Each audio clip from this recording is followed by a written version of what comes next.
Hello everyone, आप सभी का रूपाली स्टडी हब चैनल में स्वागत है। आज का डेट 20 सितंबर 2021 है। आज से रिलेटेड जितने भी करंट अफेयर्स होंगे उसे करेंगे एक्स्ट्रा फैक्ट के साथ। ओके, तो आज की क्लास स्टार्ट करते हैं।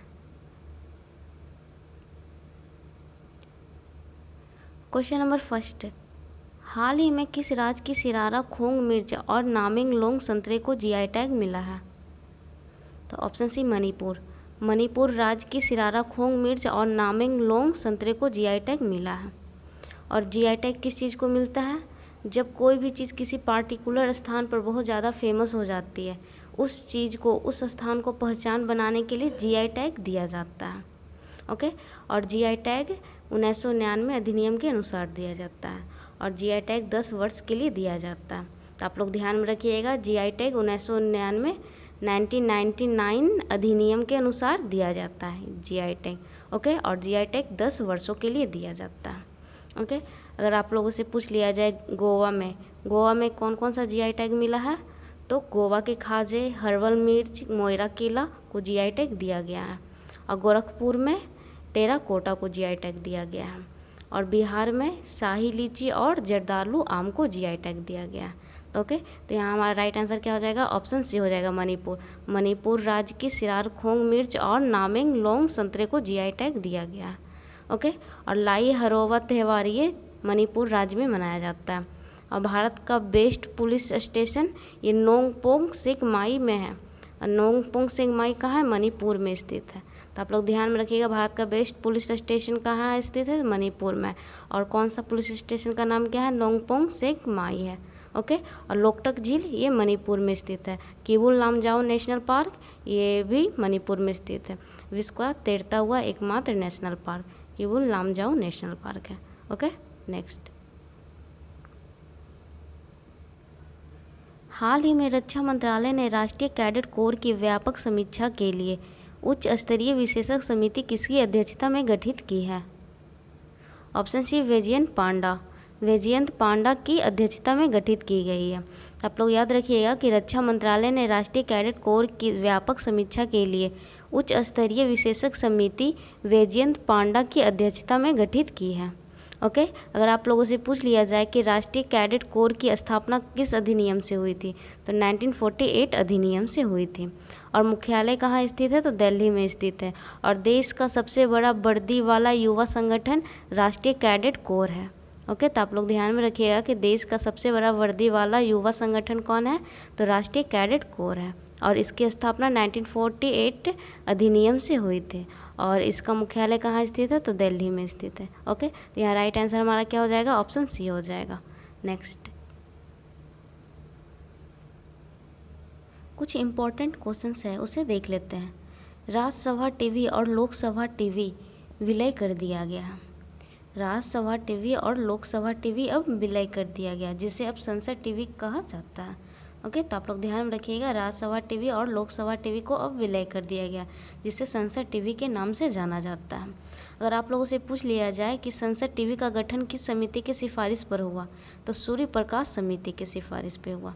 तो आप लोग याद रखिएगा, संसद टीवी का गठन सूर्य प्रकाश समिति के सिफारिश पर हुआ। ओके, और नरसिम्हा समिति का संबंध किस क्षेत्र से है? तो बैंकिंग सुधार से है। और कस्तूरी रंगन समिति का संबंध किस क्षेत्र से है? तो राष्ट्रीय शिक्षा नीति 2020 के क्षेत्र से है।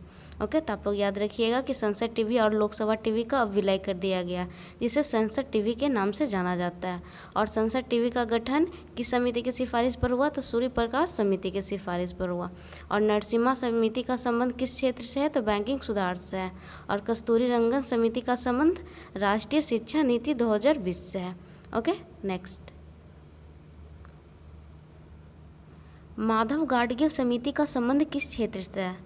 पश्चिमी घाट के संरक्षण से है। और एसेट रिकंस्ट्रक्शन कंपनी, जिसे हम क्या शॉर्ट फॉर्म में बोलते हैं? ARC बोलते हैं। ओके, तो एसेट रिकंस्ट्रक्शन कंपनियों के लिए सुदर्शन सेन समिति रिजर्व बैंक ऑफ इंडिया के द्वारा बनाई गई है। ओके, तो आप लोग याद रखिएगा, ARC के लिए सुदर्शन सेन समिति बनाई गई है और ये RBI के द्वारा बनाई गई है। ओके, और सेकेटकर समिति का संबंध रक्षा या फिर सुरक्षा सुधार से है। ओके, तो आप लोग याद रखिएगा, माधव गाडगिल समिति का संबंध ये पश्चिमी घाट के संरक्षण से है। और ARC के लिए सुदर्शन सेन समिति RBI के द्वारा बनाई गई है। और सकेटकर समिति का संबंध ये रक्षा या फिर सुरक्षा सुधार से है। Okay, next.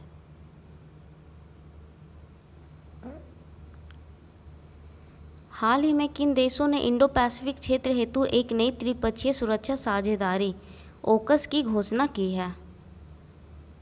किन देशों ने इंडो पैसिफिक क्षेत्र के लिए एक नई त्रिपक्षीय सुरक्षा साझेदारी ओकस की घोषणा की है? तो अमेरिका, यूनाइटेड किंगडम और ऑस्ट्रेलिया, इन 3 देशों ने मिलकर इंडो पैसिफिक क्षेत्र के लिए एक नई त्रिपक्षीय सुरक्षा साझेदारी ओकस की घोषणा की है। ओके, तो ये ओकस में क्या है, नाम छुपा हुआ है ये तीनों देश का। से ए से क्या हो गया, ऑस्ट्रेलिया बन गया आपका, और UK से क्या बन गया, यूनाइटेड किंगडम बन गया, और US से क्या बन गया, ये अमेरिका बन गया। ओके, तो ध्यान में रखिएगा, ए से क्या हो गया, ऑस्ट्रेलिया हो गया, और UK से यूनाइटेड किंगडम, और US से अमेरिका हो गया। इसके नाम में, ओकस नाम में ही ये तीनों देश का नाम छुपा हुआ है। ओके, तो आप लोग याद रखिएगा, अमेरिका और यूनाइटेड किंगडम और ऑस्ट्रेलिया ने मिलकर इंडो पैसिफिक क्षेत्र के लिए एक नई त्रिपक्षीय सुरक्षा साझेदारी ओकस की घोषणा की है। ओके, तो राइट आंसर हमारा क्या हो जाएगा, ऑप्शन बी हो जाएगा। नेक्स्ट, कुछ इंपॉर्टेंट क्वेश्चन है उसे देख लेते हैं। क्वाड में कौन कौन सा देश शामिल है? क्वाड समूह में कौन कौन से देश शामिल है? तो क्वाड में 4 देश शामिल है। जो मालाबार युद्ध अभ्यास में शामिल है वही क्वाड में भी शामिल है। तो मालाबार युद्ध अभ्यास में भी 4 देश शामिल है, अमेरिका, भारत, जापान और ऑस्ट्रेलिया। और ये क्वाड समूह में भी ये 4 देश शामिल है, अमेरिका, भारत, जापान और ऑस्ट्रेलिया। ओके, तो आप लोग ध्यान में रखिएगा, क्वाड में कौन कौन से देश शामिल है? तो अमेरिका, भारत, जापान और ऑस्ट्रेलिया है। ओके, और वीटो पावर कंट्री कौन कौन सी है? तो वीटो पावर कंट्री 5 कंट्री है। ओके, इसमें कौन कौन सी कंट्री है? तो अमेरिका है, इंग्लैंड है, फ्रांस है, चीन है और रूस है। ये वीटो पावर कंट्री है, अमेरिका, इंग्लैंड, फ्रांस, चीन और रूस। वीटो का मतलब होता है मना करने का अधिकार। ओके, अगर आप लोगों से पूछ लिया जाए अब्राहम एकॉर्ड युद्ध अभ्यास किन 2 देशों के मध्य हुआ है? तो इजराइल और संयुक्त अरब अमीरात के बीच में हुआ है। ओके, और कोंकण युद्ध अभ्यास ये भारत और इंग्लैंड के बीच हुआ है। और अजय वॉरियर युद्ध अभ्यास ये भी भारत और इंग्लैंड के बीच हुआ। तो याद रखिएगा कि कोंकण युद्ध अभ्यास और अजय वॉरियर युद्ध अभ्यास ये दोनों युद्ध अभ्यास भारत और इंग्लैंड के बीच हुआ है। और अब्राहम एकॉर्ड युद्ध अभ्यास ये भारत और संयुक्त अरब अमीरात के बीच में हुआ है। ओके, और वीटो पावर कंट्री कौन कौन सी है? तो अमेरिका है, इंग्लैंड है, फ्रांस है, चीन है और रूस है। ये 5 वीटो पावर कंट्री है। ओके, और क्वाड में कौन कौन से देश शामिल है? तो 4 देश शामिल है, अमेरिका, भारत, जापान और ऑस्ट्रेलिया। ओके, अगर आप लोगों से पूछ लिया जाए इक्वेरियन युद्ध अभ्यास किन 2 देशों के मध्य होता है? तो हुआ है तो भारत और मालदीव के बीच में हो जाएगा। ओके, तो इक्वेरियन युद्ध अभ्यास भारत और मालदीव के बीच हुआ है। ओके, नेक्स्ट, हाल ही में संयुक्त राष्ट्र ने किसे सतत विकास लक्ष्यों का एडवोकेट नियुक्त किया है? संयुक्त राष्ट्र ने किसे सतत विकास लक्ष्यों का एडवोकेट नियुक्त किया है? Option B, Kailash Satyarthi. कैलाश सत्यार्थी को संयुक्त राष्ट्र ने सतत विकास लक्ष्यों का एडवोकेट नियुक्त किया है। ओके, तो याद रखिएगा आप लोग, कैलाश सत्यार्थी को सतत विकास लक्ष्यों का एडवोकेट नियुक्त किया गया है। ओके, अगर आप लोगों से पूछ लिया जाए संयुक्त राष्ट्र की स्थापना कब हुई? तो 24 अक्टूबर 1945 में हुआ है। ओके, और मुख्यालय कहाँ स्थित है संयुक्त राष्ट्र का? तो न्यूयॉर्क में स्थित है। और सदस्य कितने हैं? टोटल मेंबर संयुक्त राष्ट्र में कितने देश हैं? तो 193 है। और संयुक्त राष्ट्र के महासचिव कौन है? तो एंटोनियो गुटेरेस है। ओके, तो आप लोग याद रखिएगा, संयुक्त राष्ट्र की स्थापना 24 अक्टूबर 1945 को हुई और मुख्यालय न्यूयॉर्क में स्थित है। और सदस्य कितने हैं मेंबर देश? तो 193 है टोटल। और संयुक्त राष्ट्र के महासचिव एंटोनियो गुटेरेस है। ओके, और यहाँ पे सतत विकास लक्ष्यों का एडवोकेट किसे नियुक्त किया गया है? तो कैलाश सत्यार्थी को किया गया। ओके, नेक्स्ट, हाल ही में विश्व बांस दिवस कब मनाया गया है? ऑप्शन डी, 18 सितंबर। 18 सितंबर को विश्व बांस दिवस मनाया गया है। और विश्व बांस दिवस क्यों मनाया जाता है? तो बांस के लाभों के बारे में जागरूकता बढ़ाना। रोज़मर्रा के उत्पादों में इसके उपयोग को बढ़ावा देने के लिए हर साल 18 सितंबर को विश्व बाँस दिवस मनाया जाता है। ओके, तो आप लोग ध्यान में रखिएगा विश्व बाँस दिवस क्यों मनाया जाता है, तो बाँस के लाभों के बारे में जागरूकता बढ़ाने के लिए और रोज़मर्रा के उत्पादों में इसके उपयोग को बढ़ावा देने के लिए हर साल 18 सितंबर को विश्व बाँस दिवस मनाया जाता है। ओके, और इस साल विश्व बाँस दिवस का थीम क्या है, तो plant bamboo, it is time to plant bamboo. Okay, ये 2021 का थीम है विश्व बाँस दिवस का। आप लोग याद रखिएगा 2021 में विश्व बाँस दिवस का थीम क्या है, तो plant bamboo, it is time to plant bamboo. Okay, और 18 सितंबर को और भी बहुत सारे दिवस मनाए जाते हैं, जैसे अंतर्राष्ट्रीय समान वेतन दिवस, अंतर्राष्ट्रीय लाल पांडा दिवस और अंतर्राष्ट्रीय तटीय सफाई दिवस और विश्व जल निगरानी दिवस। ये सभी दिवस 18 सितंबर को मनाया जाता है। ओके, तो आप लोग याद रखिएगा 18 सितंबर को कौन कौन सा दिवस मनाया जाता है, तो विश्व बाँस दिवस मनाया जाता है और अंतर्राष्ट्रीय समान वेतन दिवस मनाया जाता है और अंतर्राष्ट्रीय लाल पांडा दिवस भी मनाया जाता है और अंतर्राष्ट्रीय तटीय सफाई दिवस भी मनाया जाता है और विश्व जल निगरानी दिवस भी मनाया जाता है। ओके, अगर आप लोगों से पूछ लिया जाए कि 8 सितंबर को कौन सा दिवस मनाया जाता है, तो अंतर्राष्ट्रीय साक्षरता दिवस मनाया जाता है और 16 सितंबर को कौन सा दिवस मनाया जाता है, तो विश्व ओजोन दिवस मनाया जाता है और 17 सितंबर को कौन सा दिवस मनाया जाता है, तो विश्व रोगी सुरक्षा दिवस मनाया जाता है। ओके, तो यहाँ हमारा राइट आंसर क्या हो जाएगा, ऑप्शन डी हो जाएगा। 18 सितंबर को विश्व बाँस दिवस मनाया गया है। ओके, नेक्स्ट, हाल ही में केंद्रीय मंत्रिमंडल ने दूरसंचार क्षेत्र में प्रत्यक्ष विदेशी निवेश एफडीआई बढ़ाकर कितना कर दिया है। केंद्रीय मंत्रिमंडल ने दूरसंचार क्षेत्र में एफडीआई बढ़ाकर कितना कर दिया है, ऑप्शन डी 100%। 100% कर दिया गया है ये दूरसंचार क्षेत्र में एफडीआई को बढ़ाकर, और ऐसा किसने किया है, तो केंद्रीय मंत्रिमंडल ने किया है। ओके, और अगर आप लोगों से ये पूछ लिया जाए कि हाल ही के बजट में बीमा क्षेत्र में एफडीआई की सीमा बढ़ाकर कितनी कर दी गई है, तो 74% कर दी गई है। पहले 49% थी और अब कितना कर दिया गया है, 74% कर दिया गया बीमा क्षेत्र में एफडीआई की सीमा बढ़ाकर। ओके, तो आप लोग कन्फ्यूज मत होइएगा, दूरसंचार क्षेत्र में एफडीआई की सीमा बढ़ाकर कितनी कर दी गई है, तो 100% कर दी गई है और बीमा क्षेत्र में एफडीआई की सीमा बढ़ाकर कितनी कर दी गई है, तो 74% कर दी गई है। ओके, नेक्स्ट, कौन सी दूरसंचार कंपनी ग्लोबल ब्रांड की सूची में 5वें स्थान पर है। जियो। जियो ये दूरसंचार कंपनी ग्लोबल ब्रांड की सूची में 5वें स्थान पर है। ओके, TRAI की अगर फुल फॉर्म पूछ लिया जाए तो क्या हो जाएगा, telecom regulatory authority of India हो जाएगा। ओके, और TRAI की स्थापना 1997 के अधिनियम से हुई थी और TRAI की अध्यक्ष कौन है, तो PD बघेला है। TRAI के अध्यक्ष कौन है, तो PD बघेला है और स्थापना 1997 के अधिनियम से हुआ था TRAI का। ओके, अगर ये पूछ लिया जाए कौन सी दूरसंचार कंपनी ग्लोबल ब्रांड की सूची में 5वें स्थान पर है, तो जियो हो जाएगा। ओके, नेक्स्ट, 16 सितंबर 2021 को भारत के किस खिलाड़ी ने लगातार दूसरी बार एशियाई स्नूकर चैंपियनशिप खिताब जीता है। ऑप्शन है पंकज अडवाणी। पंकज अडवाणी ने लगातार दूसरी बार एशियाई स्नूकर चैंपियनशिप का खिताब जीता है। ओके, और टोक्यो पैरालंपिक में पदक तालिका में भारत कौन से स्थान पर है, तो ये 48वें स्थान पर रहा है। और टोक्यो पैरालंपिक में भारत कौन से स्थान पर रहा है, तो 24वां स्थान पर रहा है। तो आप लोग याद रखिए कि टोक्यो ओलंपिक में भारत 48वें स्थान पर रहा है और टोक्यो पैरालंपिक में भारत 24वां स्थान पर रहा है।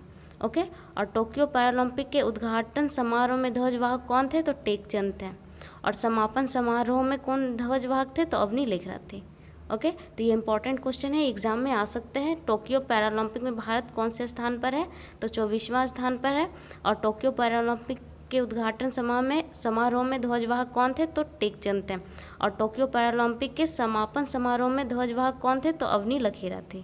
ओके, और ये भी याद रखिएगा टोक्यो ओलंपिक पदक तालिका में भारत कौन से स्थान पर रहे हैं, तो 48वां स्थान पर रहा। ओके, नेक्स्ट, कौन से खिलाड़ी किस खेल से संबंधित है, अब उसे हम लोग देख लेते हैं। ओके, मानिका बत्रा ये टेबल टेनिस से संबंधित है। रवि दहिया ये कुश्ती खेल से संबंधित है। बजरंग पूनिया ये भी कुश्ती खेल से संबंधित है। नेत्रा कुमरन ये नाविका खेल से संबंधित है। ये बॉक्सिंग टाइप हो गया, ये नाविका खेल से संबंधित है। नेत्रा कुमरन कौन से खेल से संबंधित है, नाविका खेल से संबंधित है। ओके, और लवलीना बोरगोहन ये बॉक्सिंग खेल से संबंधित है और भवानी देवी ये तलवारबाजी खेल से। ओके, तो आप लोग याद रखिएगा, ये सारे क्वेश्चन इंपॉर्टेंट है, एग्जाम में आते हैं इस टाइप से क्वेश्चन। ओके, कौन से खिलाड़ी किस खेल से संबंधित है? तो मानिका बत्रा किस खेल से संबंधित है? तो टेबल टेनिस से संबंधित है। रवि दहिया ये कुश्ती से संबंधित है। बजरंग पूनिया ये भी कुश्ती से संबंधित है। और नेत्रा कुमनन ये नाविका से संबंधित है। ओके, और लवलीना बोरगोहन ये बॉक्सिंग से संबंधित है। भवानी देवी ये तलवारबाजी से संबंधित है। ओके, और नीरज चोपड़ा ये भाला फेंक या फिर जेवलिन थ्रो से संबंधित है। भाला फेंक को ही जेवलिन थ्रो बोला जाता है। ओके, तो ये नीरज चोपड़ा किस खेल से संबंधित है? तो भाला फेंक से संबंधित है। फवाद मिर्जा ये घुड़सवारी से संबंधित है। और वंदना कटारिया ये हॉकी से संबंधित है। और मनप्रीत सिंह ये भी हॉकी से संबंधित है। और हॉकी में भारत के कप्तान कौन है? तो मनप्रीत सिंह है। ओके, तो आप लोग ध्यान रखिएगा, हॉकी में भारत के कप्तान कौन है? तो मनप्रीत सिंह है। और मनप्रीत सिंह हॉकी खेल से संबंधित है। और मीराबाई चानू ये वेट लिफ्टर है, वेट लिफ्टिंग खेल से संबंधित है, भारोत्तोलन। ओके, तो आप लोग याद रखिएगा, नीरज चोपड़ा ये भाला फेंक से संबंधित है। फवाद मिर्जा ये घुड़सवारी से। और वंदना कटारिया ये हॉकी खेल से संबंधित है। मनप्रीत सिंह ये हॉकी खेल से संबंधित है। और मीराबाई चानू ये भी वेट लिफ्टिंग खेल से संबंधित है। ओके, जिसे भारोत्तोलन बोला जाता है हिंदी में। तो ये सारे आप लोग याद रखिएगा, कौन से खिलाड़ी किस खेल से संबंधित है। ये सारे क्वेश्चन एग्जाम में आते हैं। Okay, next. हाल ही में केंद्रीय मंत्री नितिन गडकरी ने AI संचालित रोड सड़क सुरक्षा प्रोजेक्ट आई रास्ते कहाँ लॉन्च किया है? AI का फुल फॉर्म होता है आर्टिफिशियल इंटेलिजेंस। ओके, तो केंद्रीय मंत्री नितिन गडकरी ने AI संचालित रोड सड़क सुरक्षा प्रोजेक्ट आई रास्ते कहाँ लॉन्च किया है? तो ऑप्शन सी नागपुर में। ओके, तो आप लोग याद रखिएगा, केंद्रीय मंत्री नितिन गडकरी ने AI संचालित रोड सड़क सुरक्षा प्रोजेक्ट आई रास्ते ये नागपुर में लॉन्च किए हैं। Okay, next. हाल ही में यूनेस्को द्वारा मूरा द्रवा डेन्यूब को विश्व का प्रथम 5 देशों का बायोस्फीयर रिजर्व घोषित किया गया है। यह निम्नलिखित में से किस एक देश में विस्तृत नहीं है? मूरा द्रवा डेन्यूब को विश्व का प्रथम 5 देशों का बायोस्फीयर रिजर्व घोषित किया गया। तो वो 5 देश कौन कौन सा है? तो ऑस्ट्रिया है, और हंगरी भी है, स्लोवेनिया भी है, और सर्बिया भी है, और क्रोएशिया भी है। ये 5 देश है। ओके, तो ये विश्व का प्रथम 5 देश का बायोस्फीयर रिजर्व घोषित किया गया। तो ऑस्ट्रिया, हंगरी, स्लोवेनिया, सर्बिया और क्रोएशिया को। ओके, तो ये हमारा क्या, इसमें क्या पूछा जाता है? यह निम्नलिखित में से किस एक देश में विस्तृत नहीं है? तो मोनाको में विस्तृत नहीं है। तो राइट आंसर क्या हो जाएगा? ऑप्शन डी हो जाएगा। तो आप लोग याद रखिएगा, यूनेस्को के द्वारा मूरा द्रवा डेन्यूब को विश्व का प्रथम 5 देशों का बायोस्फीयर रिजर्व घोषित किया गया। तो कौन कौन सा ये 5 देश है? तो ऑस्ट्रिया है, हंगरी है, स्लोवेनिया है, सर्बिया है और क्रोएशिया है। ये 5 देश हैं। ओके, तो इसमें पूछा था कौन सा देश विस्तृत नहीं है? तो ये हो जाएगा ऑप्शन डी हो जाएगा राइट। ओके, अगर आप लोगों से ये पूछ लिया जाए कि यूनेस्को की विश्व विरासत सूची में शामिल 40वां स्थल कौन सा है? तो धौलावीरा। ये धौलावीरा यूनेस्को की विश्व विरासत सूची में 40वां स्थान है। और ये धौलावीरा कहाँ स्थित है? तो गुजरात में स्थित है। और धौलावीरा का ये स्थानीय नाम क्या है? तो कोटडा टिब्बा है। ओके, तो आप लोग याद रखिएगा कि धौलावीरा ये गुजरात में स्थित है और धौलावीरा का स्थानीय नाम क्या है? तो कोटडा टिब्बा है। और ग्रीन नदी किसे कहा जाता है? तो डेन्यूब नदी को कहा जाता है।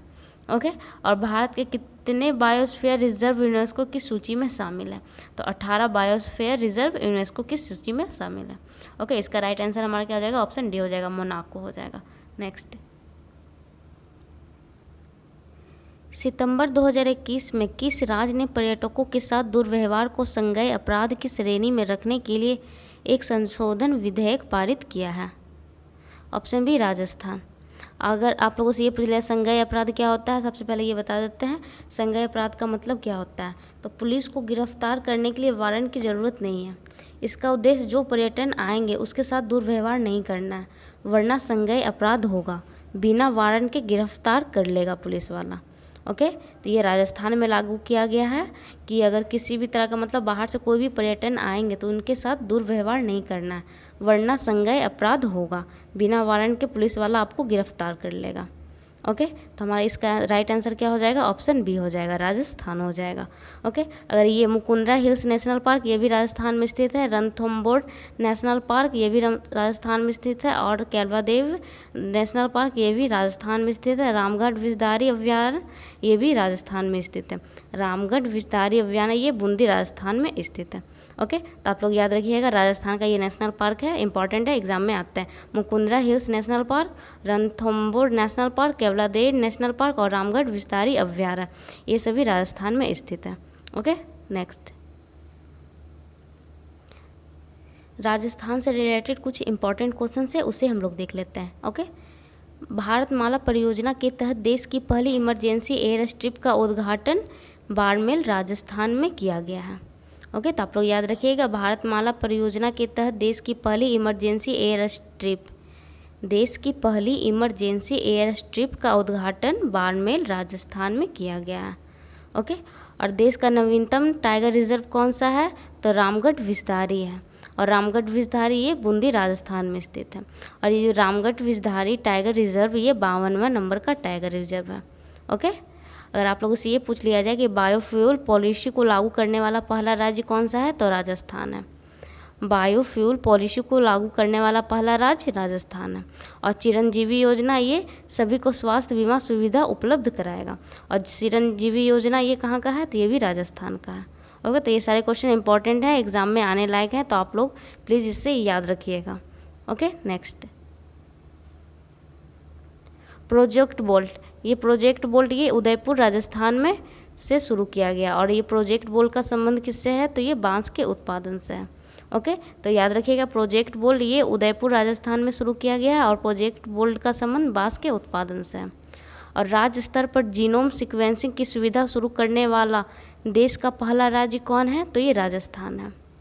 राज्य स्तर पर जीनोम सीक्वेंसिंग की सुविधा शुरू करने वाला देश का पहला राज्य राजस्थान है। ओके, और किसान ऊर्जा मित्र योजना ये भी राजस्थान राज्य के द्वारा चालू की गई है, शुरू किया गया है किसान ऊर्जा मित्र योजना। ओके, तो ये सारे इंपॉर्टेंट क्वेश्चंस है, ये सारे याद रखिएगा। Next crime in India record 2020 के अनुसार वर्ष 2020 के दौरान किस राज्य में अपहरण की सबसे ज़्यादा वारदात हुई है। क्राइम इन इंडिया रिपोर्ट कौन जारी करता है, तो क्राइम इन इंडिया रिपोर्ट को नेशनल क्राइम रिकॉर्ड ब्यूरो जारी करता है। ओके, और इस रिपोर्ट के अनुसार 2020 के दौरान किस राज्य में अपहरण की सबसे ज़्यादा वारदात हुई है, तो ऑप्शन ए उत्तर प्रदेश में। ओके, हत्या और अपहरण के मामले में सबसे आगे उत्तर प्रदेश राज्य रहा है। ओके, अगर आप लोगों से ये पूछ लिया जाए कि दुष्कर्म के मामले में प्रथम स्थान पर कौन रहा है, तो राजस्थान रहा है, और सांप्रदायिक हिंसा के मामले में प्रथम स्थान पर कौन रहा है, तो पूर्वोत्तर दिल्ली रहा है, और दूसरे स्थान पर बिहार रहा है। ओके, तो आप लोग याद रखिएगा कि हत्या और अपहरण के मामले में सबसे आगे उत्तर प्रदेश राज्य रहा है, और दुष्कर्म के मामले में प्रथम स्थान पर राजस्थान रहा है, और सांप्रदायिक हिंसा के मामले में प्रथम स्थान पर पूर्वोत्तर दिल्ली रहा है, और दूसरे स्थान पर बिहार रहा है। ओके, तो राइट आंसर हमारा क्या हो जाएगा, ऑप्शन ए हो जाएगा। नेक्स्ट हाल ही में किसने प्रगति नामक मोबाइल ऐप लॉन्च किया है।